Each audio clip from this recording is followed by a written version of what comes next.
Hello everyone! Hey! We got a 2 for the price of 1 today. We're going to do 2 reviews, 1 video. A BOGO. Yeah, BOGO. Wow. The first review that we're going to do is for the Hurricane Heist. Okay.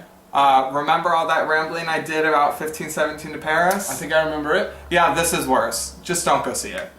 That's the end of the review. Yep, that's our review. Yep. Anyway, so Laura, the other movie we're going to review today, I Can Only Imagine.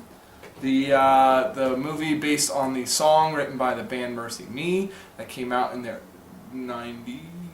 No, see, this, okay. Yeah, I just thought about this right now. We're getting into one problem I have with the movie, but I believe the song was written in it was released in 2001, but it didn't really start getting radio play to 2003, 2004.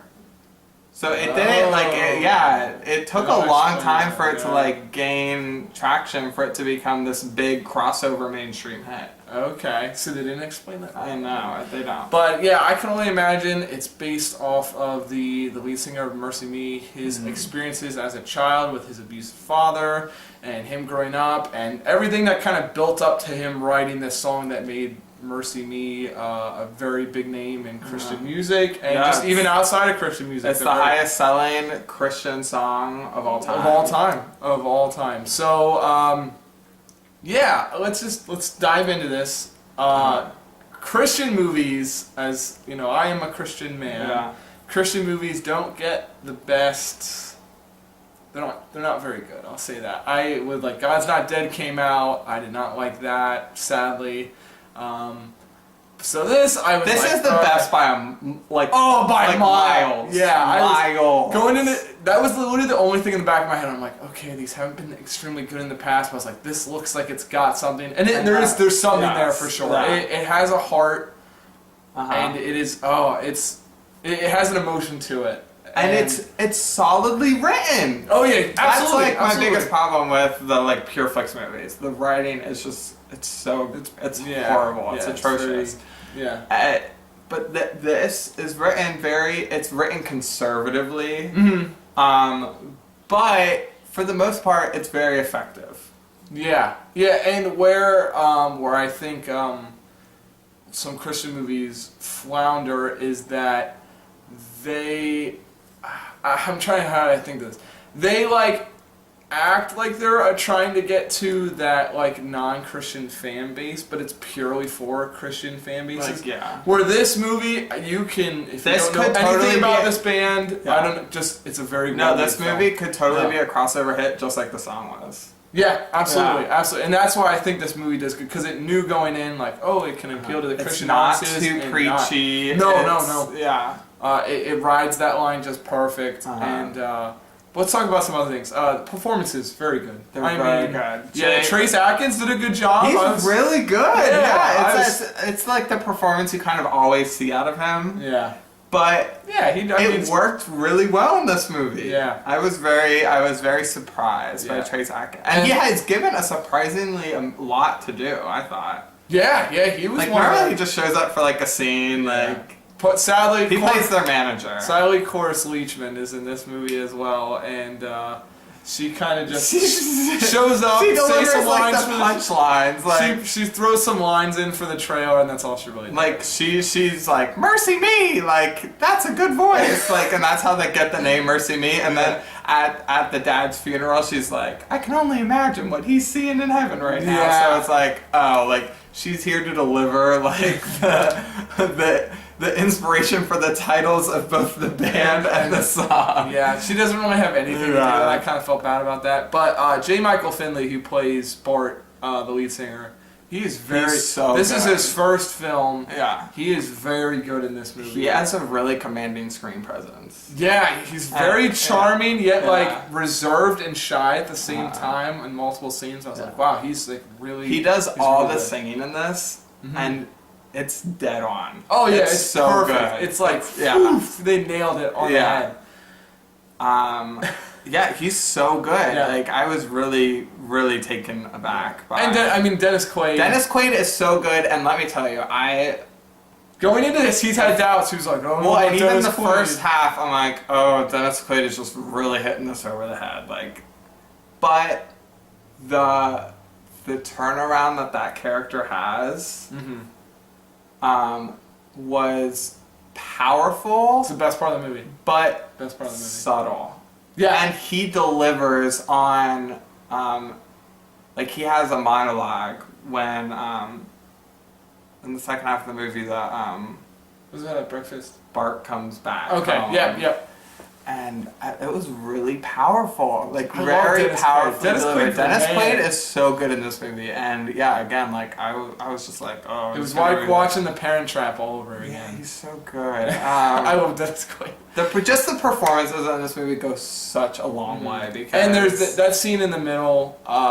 Just the emotional in that scene is enough to like bring home that whole movie. Just with Dennis Quaid and Jay McAfee. I mean, that whole. Just 25 minutes is really solid. And Madeline Carroll, who plays Bart's girlfriend, is good. I wish she was given a little more to do. Yeah, see, okay, that's a good writing line into some of my complaints. That is the one subplot I did not feel was necessary in this movie. I think it clogged it up a little bit. I get what you're saying, but I liked it because it gave...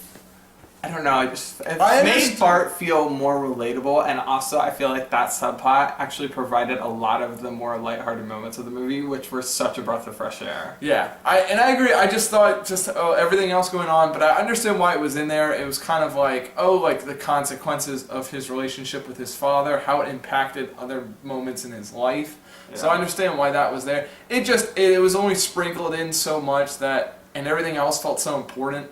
I just felt it was a little just on the back burner. And, yeah, I know what you mean, but I didn't have a problem with it. Not that it's not a huge problem, but that was part problem. There's the other two major things. I mean, Cloris Leachman, not having much to do. The camera work and the final performance, I got a little woozy at, to be quite honest. There were a lot of tracking shots, like every shot was a tracking shot, and I was just like, well, if you don't know what tracking shot is, it's just like moving, constant. It was just... Every shot, it was like, moving from the audience. That didn't bother me. And at one point, I had to look away for a second. I was like, okay, regaining myself. I went back and looked, and then they stopped doing it, so I was like, okay. But there's that. The camera work, that was really, it was too headstrong in that. And there is, early in the film, there is a camp scene. I didn't really like anything. Scene. Yeah, I didn't like it either. It was weird because it's the girlfriend stuff. Just it didn't feel like it was important to the rest of the film. Yeah. The editing was very choppy. No, and you could have totally had the girlfriend without that scene. Yeah, like, the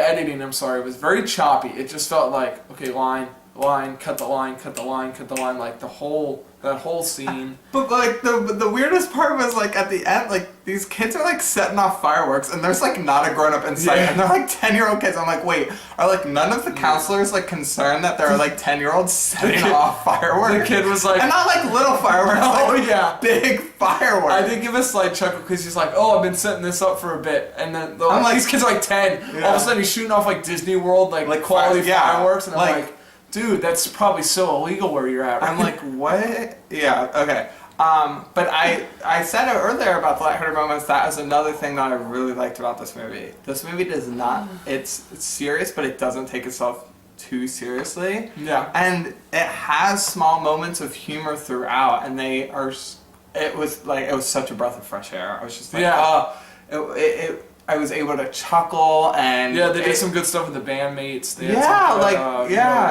was another reason why what's his name was so good. Because he has such it's such a diverse performance. Yeah, like he's funny and charming and lighthearted but at the same time he's carrying this huge burden that that he delivers as well. Yeah. Oh man, I'm like totally just lost my train of thought. There was a problem that I had. Editing, camera work, scene, performance, story, music. No. We're getting there. Oh! I mentioned this earlier. We got this movie does not, and this is like becoming a huge pet peeve of mine because it's becoming like increasingly like I feel like I'm bringing this up like every other review. This movie does not have a great sense of time. Like, it does not put you, like... Like at the very beginning, it's like something Texas, 1985 or something Correct. like that. Glenville, But Texas. yeah, they never tell you how old. I assume he's like 10, 12 in the beginning, but they don't really say. They dropped the age of 10 then I'm down like, a lot. yeah, like at the end, like the rest of the movie, like how, like he starts out in high school. I'm like, how much time is like passing here? I have no idea. You know what I mean? Like, when I looked it up, They weren't, the timeline of like what actually happened like does not match up at all. Like, he would like his dad passed away when he was like 18. Like he was, so I'm like, okay, did the rest of the film like only take place over like 6 months? Like that's why I was that really bothered me. I don't know. There was just no sense of time frame. Yeah, there's no time frame. Like how the events of the film correspond to like events in real life. Yeah. See, I watched it like an hour ago. So yeah, and then like he like married the. I'm pretty sure he like in the end it showed that he proposed. But yeah, he proposed in like 1997, but like the song wasn't released till like 2001. Like there's just some like really like strange. And I'm not saying that like movies have to be like, oh, this is exactly what happened. Oh yeah, you can't. It's very hard. It's very hard. I don't know.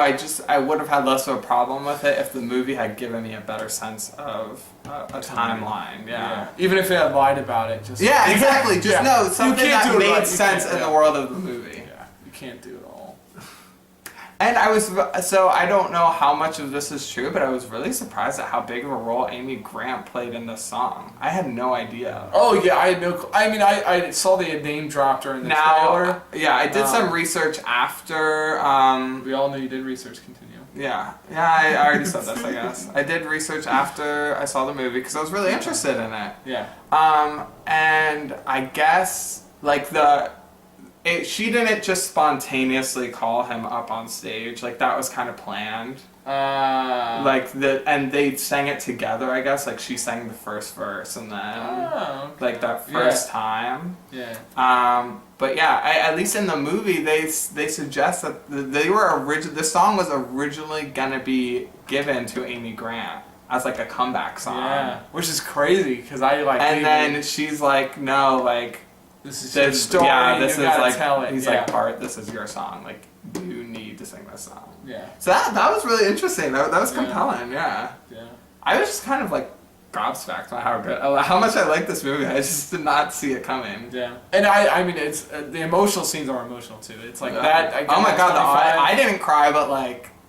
I saw it in like a packed house, and I could hear people crying. Yeah. Like. Throughout, just about. Wow. Yeah. There was a woman sitting next to me who was like laughing because she was crying so much. Not like right next to me, but like she like cried for like the last like 30 minutes. I saw it with like 10 old people. It was. Oh no, it was all old people. Okay. I think somebody behind me was crying though, but I didn't get there. But I got emotional. I got verklempt. I will say that. I did. Yeah, but I was. Ooh, that's touching on the heartstrings. Yeah, it's. We didn't write down our scores. Oh, I'll just do spontaneous math. Spontaneous math. But yeah, I really, really like this movie. It was really impressive. It's a little formulaic, you know. Can get a little cheesy. There's like a couple lines that was another complaint. It's a little formulaic, you know. It's very earnest for better and for worse.